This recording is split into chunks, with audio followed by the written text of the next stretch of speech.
आंखों का infection English में जिसको कंजक्टिवाइटिस कहते हैं या पिंक आई भी कहते हैं और उर्दू में आशूब चश्म कहते हैं। ये आपकी आंख में होता किस तरह है?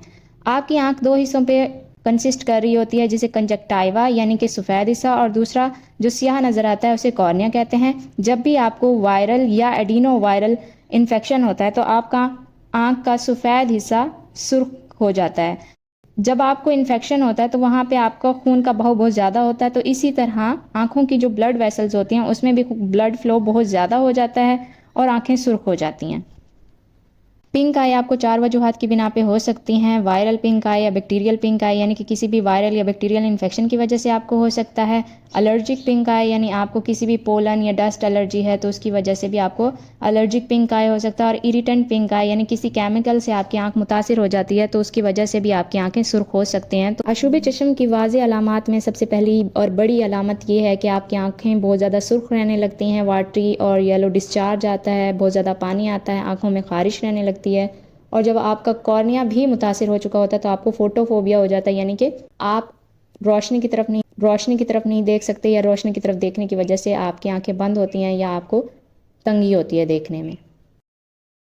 अगर हम ट्रीटमेंट की बात करें तो ऑन द काउंटर आपको antibiotics, eye drops, ointments, artificial tears और कोल्ड कंप्रेसर भी अवेलेबल होते हैं जो कि आप डॉक्टर की रिकमेंडेशन के मुताबिक ले सकते हैं।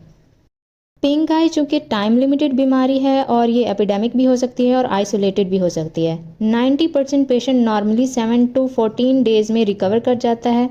चंद अहम एहतियाती तदाबीर जिनका किसी भी पिंक आई पेशेंट का फॉलो करना बहुत ज़रूरी है, उसमें सबसे पहली बात यह है कि वो सेफ़ डिस्टेंस रखे, बार बार अपनी आँखों को ना छुए, क्योंकि जब भी कोई पेशेंट बार बार अपनी आँखों को छूता है या रब करता है बहुत ज़्यादा तो उसकी वजह से उसकी आँखों का मुतासिर होने के चांसेस बहुत बढ़ जाते हैं।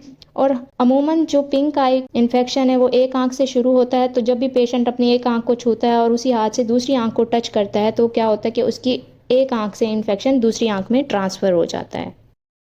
अपनी हैंड हाइजीन या हाथों की साफ़ सुथराई का ख़ास ख्याल रखें, क्योंकि बार बार अपने हाथों से आप आइज़ को टच कर रहे होते हैं। इस तरह वायरस के ट्रांसफ़र होने के बहुत ज़्यादा चांसेस बढ़ जाते हैं, क्योंकि आप बहुत सारे ऑब्जेक्ट्स को भी छूते हैं उसके बाद। तो बार बार अपने हाथों को धोएं, अल्कोहल बेस्ड सैनिटाइज़र इस्तेमाल करें।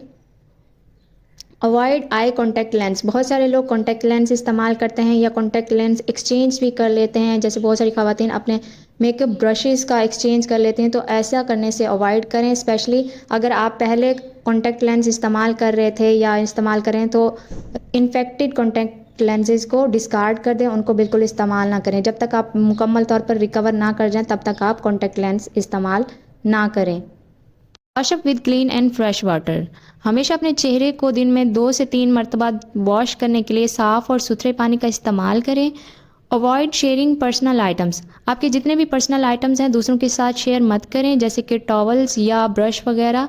अपने तक इनको महदूद रखें ताकि इन्फेक्शन दूसरों को ना लगे। Where sun glasses. 90% लोगों में ये वायरल इन्फेक्शन या पिंक आई खुद ब खुद रिकवर कर जाता है 7 to 14 डेज़ में, लेकिन सीवियर केसेस में जिनका कॉर्निया मुतासिर हो जाता है उन पेशेंट्स को लाइट सेंसिटिविटी हो जाती है, जिसको फोटोफोबिया भी कहते हैं, यानी कि वो रोशनी की तरफ देख नहीं सकते, उनकी आंखें रोशनी को बर्दाश्त नहीं करती। तो ऐसे लोगों को चाहिए कि वो सन ग्लासेस का इस्तेमाल करें, और अगर फिर भी उनकी आंखें ठीक नहीं होती या उनका इन्फेक्शन ठीक नहीं होता तो वो डॉक्टर के पास ज़रूर जाएं।